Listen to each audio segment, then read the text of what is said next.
wakaaladda rasmiga ee TV-ga qaranka Itoobiya ayaa baahiyay in sirdoonka dalkaasi uu gacanta ku soo dhigay koox argagixiso ah oo ka koobneyd ilaa 15 qof oo qorsheynayay inay qarxiyaan safaaradda Imaaraadka ee Addis Ababa.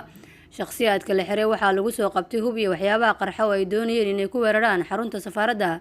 Sirdoonka Itoobiya ayaa waxay sheegeen in gacanta lagu dhigay hub culus, bambooyin iyo dukumiintiyo kale oo ay haysteen kooxda qaraxa waday. waxaana ka war helnay in kooxda argagixisada ay hub iyo qarax ku maleegayeen meel u dhow gidaarka safaaradda ayaa lagu yiri warbixinta. Xubnaha la qabtay ayaa waxaa ka mid ah Cali Axmed Ardeyto oo 35 jir ah, Axmed Ismaaciil, Maxamed Cabdiqani iyo xubno kale. Warbixintan waxaa lagu sheegay in sidoo kale la fashiliyay falal argagixiso ay kooxdani ku doonaysay inay ku qarxiyaan safaaradda isku tagga Imaaraadka Carabta ee ku taala Khartoum kadib markii ay Itoobiya wargelisay sirdoonka dalka Suudaan.